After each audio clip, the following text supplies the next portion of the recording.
Hola a todos, ¿qué tal? Soy Fe, bienvenido a mi canal. So this is going to be part 2 of the Heat Train Hair Q&A. Again, feel free to leave me any additional questions in the comment section below. Pero bueno, I don't want to ramble too much.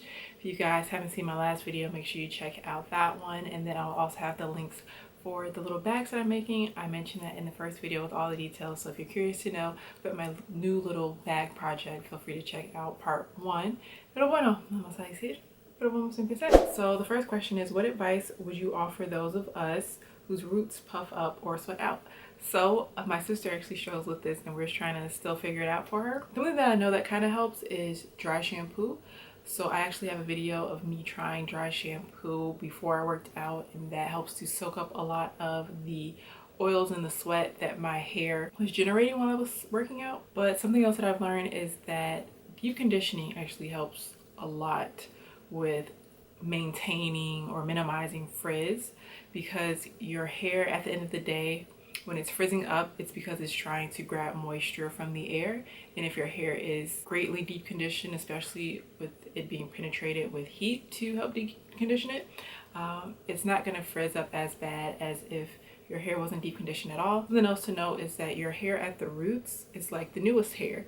So it's not going to be heat trained like the rest of your hair. So it's definitely going to be more sustainable to frizz up quicker. So I don't generally like to put products towards the root of my hair, but something you probably can try is a serum, like the Bio-Silk serum. That helps a lot with frizz. And like I mentioned in the last video, the Paul Mitchell Skinny Serum, which I haven't tried yet, but I am trying it and I'll let you guys know how that works out. But yeah, I wish I could help you out a little bit more, but I'm still trying to work on just figuring out great products to recommend in general with frizz, because I know a lot of people have that concern or have that question with heat training hair. All right, so the next question is, can I use the flat iron more than one time a week if it's on a very low setting and still retain length?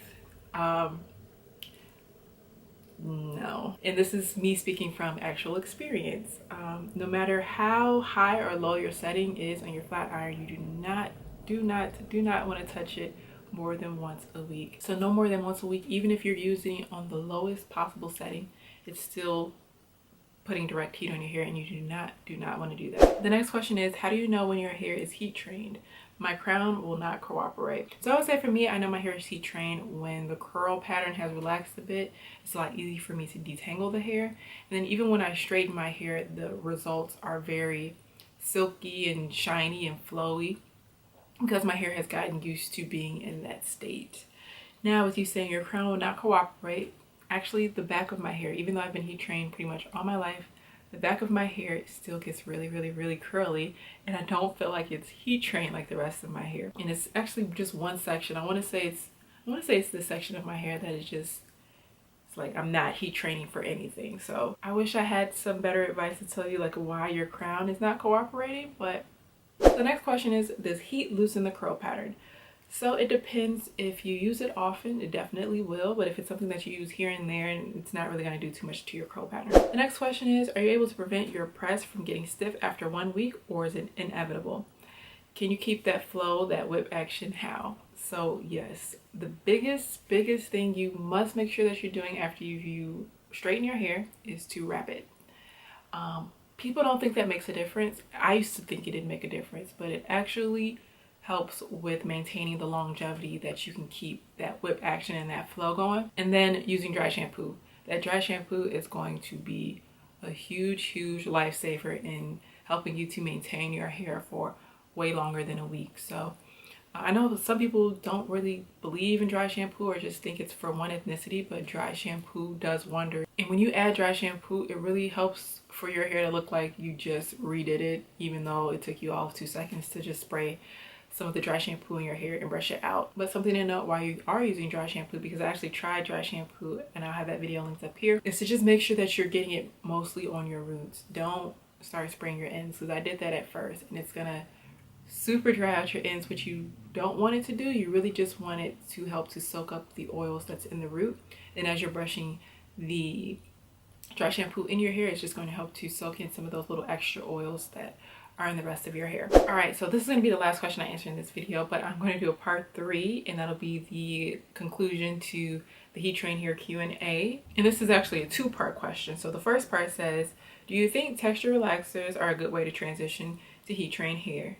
No matter what, I can't get mine bone straight. So to answer the first question, I actually don't really know anything about texture relaxers and if it's a good way to transition into heat train hair. Did have a friend in high school who had a texture relaxer, and she would mostly wear her hair curly, but her hair was always really big and flourishing. So I don't want to give you any misinformation. I do know that texture relaxers are chemicals that's going to help with relaxing the curl pattern a little bit. So combining that with heat, I'm not really sure if that's the best way to go, but you should definitely talk to a professional, because I might be wrong. It may be a good way, but I don't know. All right, the second part of the question is, how long can you stretch out a wash day? So I would say, even though I don't necessarily follow this all the time, once every 2 weeks. If you asked me this a few weeks before today, I would have said like stretch it as long as you can, a month, 2 months, but no.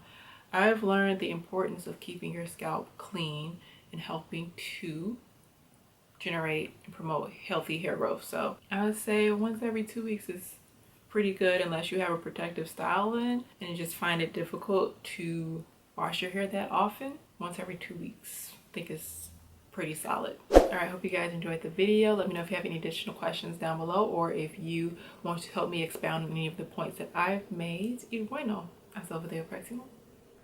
I want to thank me for doing all this hard work.